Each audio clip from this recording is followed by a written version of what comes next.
दोस्तों, जय शाह ने किया मजबूर और अब श्रेयस अय्यर भी हो जाएंगे आईपीएल से दूर। जी हां दोस्तों, बिल्कुल सही सुन रहे हैं आप।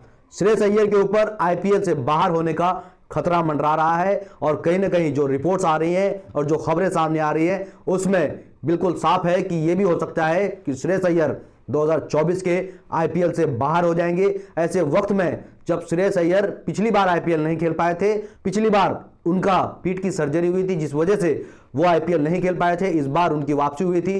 वो इंटरनेशनल क्रिकेट खेले, भारतीय टीम के लिए खेले और अब ये उम्मीद लगाई जा रही थी कि वो इस बार का आईपीएल खेलेंगे और कहीं ना कहीं केकेआर को बहुत ज्यादा उम्मीदें थी श्रेयस अय्यर से कि उनकी वापसी से कहीं ना कहीं केकेआर इस बार आईपीएल में अच्छा प्रदर्शन करेगी। लेकिन दोस्तों, कहीं ना कहीं बीसीसीआई के गलत फैसले ने और बीसीसीआई के हठधर्मी ने श्रेयस अय्यर को आईपीएल से बाहर करने के लिए मजबूर कर दिया है। जी हां दोस्तों, मैं ये बात क्यों कह रहा हूं कि बीसीसीआई ने मजबूर किया, आपको समझ में आ जाएगा। इस वीडियो को आखिर तक देखिएगा। दोस्तों, दरअसल इंडिया और इंग्लैंड के साथ जो टेस्ट सीरीज चल रहा था, उस टेस्ट सीरीज के बीच में श्रेयस अय्यर ने यह शिकायत की थी कि उनके पीठ में दर्द हो रहा है और वो टेस्ट सीरीज नहीं खेलेंगे। हालांकि टेस्ट सीरीज में उनका परफॉर्मेंस अच्छा नहीं था, लेकिन पीठ दर्द की वजह से भी उन्हें टेस्ट सीरीज से बाहर कर दिया गया।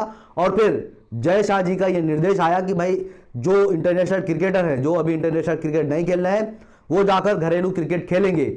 ऐसे में श्रेयस अय्यर से भी यह कहा गया कि आप जाकर घरेलू क्रिकेट खेलिए, लेकिन श्रेयस अय्यर ने यह कहा कि उनके पीठ में दर्द है, वो अभी नहीं खेल पाएंगे। और श्रेयस अय्यर को एनसीए भेजा गया। एनसीए में उनकी जांच हुई तो पता चला कि उनको ऐसा कोई चोट नहीं है। तो बीसीसीआई ने यह मान लिया कि श्रेयस अय्यर ने बहाना बनाया है घरेलू क्रिकेट नहीं खेलने का। श्रेयस अय्यर ने बीसीसीआई से झूठ बोला है और इसका नतीजा यह हुआ कि श्रेयस अय्यर को जो सेंट्रल कॉन्ट्रैक्ट है उससे बाहर कर दिया गया। श्रेयस अय्यर जो कि बी कैटेगरी में थे, जिनको हर साल 3 करोड़ रुपए देती थी बीसीसीआई, उनको सेंट्रल कॉन्ट्रैक्ट से बाहर कर दिया गया और बीसीसीआई ये मानने को तैयार ही नहीं थी कि श्रेयस अय्यर को पीठ में तकलीफ है। ऐसे में दोस्तों, बीसीसीआई के इस सख्त रवैये से श्रेयस अय्यर की टेंशन बढ़ गई और श्रेयस अय्यर कहीं ना कहीं घरेलू क्रिकेट खेलने के लिए मजबूर हो गए। और यही वजह है कि श्रेयस अय्यर घरेलू क्रिकेट खेलने के लिए गए और अभी जो रणजी का मैच चल रहा है, मुंबई और विदर्भ के बीच में फाइनल का मैच, उसमें श्रेयस अय्यर खेलने के लिए गए और चौथे दिन श्रेयस अय्यर फील्डिंग करने के लिए नहीं उतरे क्योंकि उन्होंने कहा कि भाई उनके पीठ में दर्द है। आपको मालूम है कि विदर्भ और मुंबई के बीच में रणजी का फाइनल मैच खेला जा रहा है जिसमें श्रेयस अय्यर भी खेल रहे हैं और दूसरी पारी में श्रेयस अय्यर ने बेहद शानदार 95 रनों की पारी खेली। लेकिन दोस्तों, इस पारी के बाद श्रेयस अय्यर को तकलीफ महसूस हुई। श्रेयस अय्यर पीठ के दर्द से काफी परेशान नजर आए। चौथे दिन वो फील्डिंग करने के लिए नजर आए और इसकी शिकायत उन्होंने बीसीसीआई से की और बीसीसीआई ने उन्हें तुरंत मुंबई के एक अस्पताल में भेजा। वहां उनकी जांच हुई और इस जांच रिपोर्ट को अब एनसीए भेजा गया है और जो बीसीसीआई के डॉक्टर्स हैं वो इस जांच रिपोर्ट की पड़ताल करेंगे और उसके बाद ये फैसला लेंगे कि क्या श्रेयस अय्यर आईपीएल खेल पाएंगे या नहीं खेल पाएंगे। अगर इन जांच रिपोर्ट्स में कहीं ना कहीं ये गड़बड़ी होती है तो फिर श्रेयस अय्यर 2024 का आईपीएल नहीं खेल पाएंगे।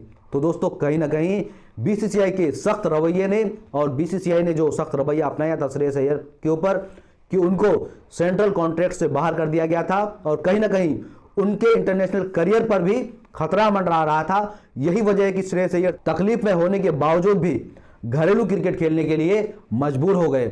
और जब वो मुंबई और विदर्भ के बीच में फाइनल मैच खेल रहे थे रणजी का, उसमें उनकी चोट, उनकी तकलीफ, उनका जो पीठ दर्द है वो और ज़्यादा बढ़ गया है और ऐसे में उनके ऊपर अब आईपीएल से बाहर होने का खतरा मंडरा रहा है। तो दोस्तों, इस पूरे मामले पर आप क्या सोचते हैं, कमेंट करके अपनी राय जरूर दें।